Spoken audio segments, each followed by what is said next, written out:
So let me ask y'all, gentlemen. So I know y'all two went away for a long time and shit, right? So we talking about the technology. Like, what was the biggest difference that y'all noticed with the technology when y'all came home, though? I wouldn't necessarily say tough part, but I'm gonna say one of the biggest and broadest changes that I seen that hit me right off the bat was the fast. Automatically, bro. I can never forget this. First day home, bro. My cousin, they come get me. We go to DTLR. I pick out some shoes, a couple shirts. Now I'm trying to get some pants. And bro, I get the pants. I hold them up because mind you, I left in '03. Yeah. When we was baggy. We was baggy. When we was baggy, Yeah. yo, when we was We was baggy. baggy, or if you did have something fitted, it was a straight leg. You know what I'm saying? Like you had some room to wiggle. Bro, I grabbed the jeans. Everything got the V taper with the skinny ankle. Like on some G shit. Just coming from jail, that's the shit that the faggots be wearing. You know what I'm saying? So nigga like me, I'm like, man, I hold the jeans up like, yo, these jeans got fucked up. And she like, no, baby. She look at me, she like, baby, all of them like that. I'm like, yo, boom, mind blown, bro. Mind blown. Be honest with you, I got just like on my And medical card. the crazy part about it is, it's like when you away, your only access to communication other than phones, whether it be legal or illegal, is television. Right. So you see changes, but you only see them in shows, commercials, and things of that nature. But to be actually out in the mix in it, to see somebody coming down the street with the tight jeans, I mean, so tight you can see what's in their front and back pocket. The ill part about it is, Phone, you just taught me something. That was the day it's over things that you gotta learn. Like coming home in 2024, a person has to have a phone. It's like it's mad though. You're not gonna be able to fucking navigate your way throughout the world, bro. And that's for me, being gone for as long as I was, it was kind of strange for a while, but I started realizing the advantage in it. You know what I'm saying? How much time is saved and actually learning that shit. But now it's all about getting to a point of mastery. You know what I'm saying? Being able to maximize that shit. And that's the tough part too, because like, you know, when you go away for a extended period of time and come right out, you gotta relearn a whole lot of shit. You know what I'm saying? Yeah. So when you came home, did you feel like you had to catch up on shit that you feel as though you missed from the time being away for real? In some parts, yeah, but when you say keep up or get back, like be a little bit more specific. You might have had a female that you wanted or something. You know what I'm saying? Or Like, parts like past yeah, relationships like and shit like that. I mean, more so for me, it was more so making sure a person was still alive and well, for real. You know what I'm saying? Not so much so trying to rekindle anything with any past relationships or anything, but just making sure that people was all right. Because like when you gone for a while and your only communication is phone, bro, here it is, you in the system. Using snail mail and the bluebird or a cell phone if you that fortunate or in the mix of something. People out here on digital phones, they're not writing letters. They're not using conventional phones and shit like that. You see what I'm saying? So it's a communication gap there. You feel me? And when a nigga touches down, it's like boom. All right, yeah. But now it's like you are in the motherfucking pool and you got to relearn how to get your stroke back. You see what I'm saying? You ain't been in the pool in years. You can swim, but you gotta get that. You see what I'm saying? You can stroke. You gotta get that stroke back. Yeah. And that's what it's like, bro. That's what it's like. Every day you learning something new. You more and more motherfuckers you interact with, you gonna learn something new from them and you picking up game, you know. And for me, it's like now I feel like it's a fresh start, bro. It's a chance to really just take it all in and do it right. You feel me?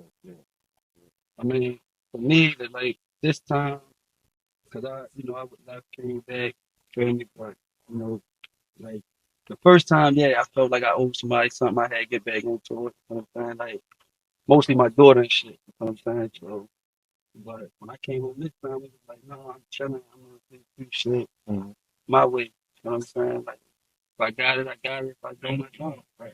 You know what I mean? So, you know, man, it worked out. Like, but when you come home, you do feel like you owe yourself more than anybody. Like I just owe my, you feel what I'm saying? And a lot of times, like people look at prison as like bad, but I think sometimes you just gotta use yourself to find yourself. Yeah. You feel what I'm saying? Yeah. Like I'm thankful that I went. You feel what I'm saying? Not that, you know. I mean, Gave you a time to reflect on what really needed to be reflected on in your life, right? like both times. You feel what I'm Mm-hmm. saying? Like I mean, I missed out on a lot of shit. You feel what I'm saying? That I wish I didn't. Right. But I mean, it really taught you like how to be a man.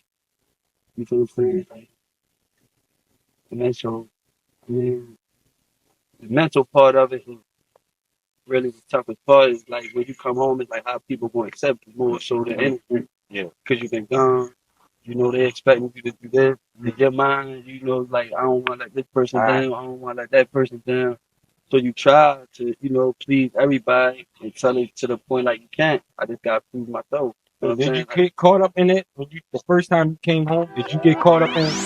I gotta still uphold this certain image that everybody look at you like and shit like that for real. no, that was never like no, It never went never, back. never, Right. never, no, like that never was had nothing to do with anything. Like I mean, when I came on the first time, it was more so like I just gotta get into my chest, Yeah. and that's what I did. Yeah. You know what I'm saying? Like that was my main thing. Like I owe her. You know what I mean? Like so that's exactly what it was about. You know what I'm saying? So you know, like I don't give a fuck about no image. You know what I'm saying? Like I'm me. You know what I'm saying? So who you are. I So mean, for real, I want to take it back for real with you though, bro, real quick. I want you to let everybody know for real. First of all, who you are and where you from for real, bro.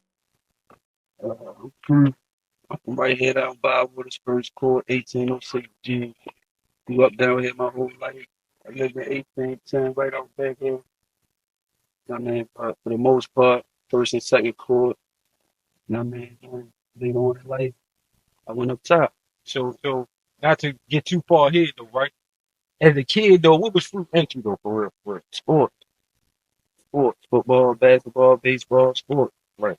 That's all we did. Every And sports, school. We love school, going Edgewater with the white kids. Yeah. That. I mean, So how far would you say sports took you though? Or what? Let me ask you this. My bad to cut you off. What deterred you from sports? Should I say? my grandfather died. Okay.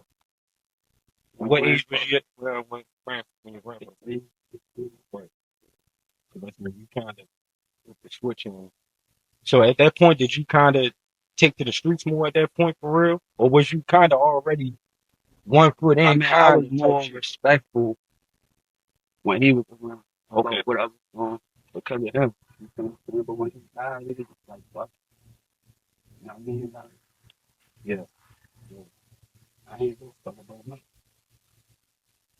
So how did you kind of get into the streets? Was it did you have like a older nigga that you know what I mean that you kind of looked up to and the relationship kind of No, it was the kids. being in It was being in everything. Bywoods? Yeah, just the Bible. I mean, Yeah. he was gonna play sports, so he was gonna sell drugs. You know Right. what I'm saying? Like for at age group, like ain't no, I don't know too many friends that went college. Like from here that I grew up with. Mhm. You know what I'm saying? Like so that was that two options. You know what I mean? Yeah. You gonna give it all in sports, or you know what I'm saying? So now, so you in the streets full blown now, right? So to say, what obstacles did you kind of run into like being in the streets though for real? I mean, it's the urge. Mhm. Like back then, you had stick up kids, you had jump out. But you know what I mean? It's like different times. Like the obstacles is different. Yeah. Worry about You know what I'm saying? like snatching your pack out your head. You said run to try to say like So like I mean, it wasn't as much envy and jealousy and greed as it is now. But you know what I'm saying? But so that wasn't really obstacle. But I think as people got older, like jealousy, Mm. um, envy. You know what I'm saying? Like shit like that. So did the game start to change your friends and people that was around you for real? Yeah, cause I'm the type of friend that I don't want to like. ever have you doing bad shit, or I don't want to be the reason that you doing bad shit. So yeah, like I distance myself from a lot of people. Like that was my, that Sherrod, all of them was my childhood best friends. You feel what I'm saying? Like, but I never wanted them to do what I did, so I can't have them around me. You feel what I'm saying? It's not like the streets took me from them. I'd rather not be around them because I don't want them to follow in my footsteps. Like no friend that can ever say that like I'll take this friend. Like I don't. Yeah, I'd rather not do that. If you do it, you do it. Like for you. You feel what I'm saying? But I ain't going in. So now, what type of message would you give to a kid right now that you kind of see going into that lane that you was kind of going to when you was younger, for real? What advice would you give them? Man, stay young. You know what I mean? Stay young. Don't rush this shit. Stay young. Don't care. Don't let other people's opinion matter. You know what I mean? Love yourself. Respect yourself. Shit like that. You know what I'm saying? Like, don't be no follower. I mean, because the friends doing that don't mean you gotta do it. Be you. I mean, if anything, just be yourself, man. And stay young, be yourself, man. Enjoy life. There's a lot of life out here, man. There's a lot of, shit out here, man. And it's sad that I really didn't do nothing until I came home from prison. And that's sad. I came home the first time I was 26. I came home this time I was 30. You know what I'm saying? I didn't really get a chance to enjoy life until I came home. So you did 2 10-year bids back to Seven. back. I did Okay. 2 7 years. Yeah. Like I did '05 to 2012. Then I came home, and then I went back. 2016. Came home in 22. So I'm gonna switch the lines on this real quick. Now, so as far as now, you and Dot, y'all been childhood friends. You were just saying, right? So when did you kind of realize he was rapping for real? I mean, I was rapping before them. Oh, shit. Yeah, that's- yeah, he was fucking Yeah. around though. He was. Okay, I ain't never know that, bro. That fucked me up when you just said that. Yeah. He was over some shit before. Sell Okay. beats, sell leaks, like we was rapping, like you know what I'm Yeah. saying? Like we, like I don't know, I ain't gonna say we, like, but they just took it more serious. You know what I'm saying? Like they seen something in it that like I just didn't have the patience for. You know what I'm saying? I always knew it was rapping because that's where we used to go. Everybody went over sell shit to record. Yeah. You Yeah. know? Okay. Sell shit or keep shit, one or the other.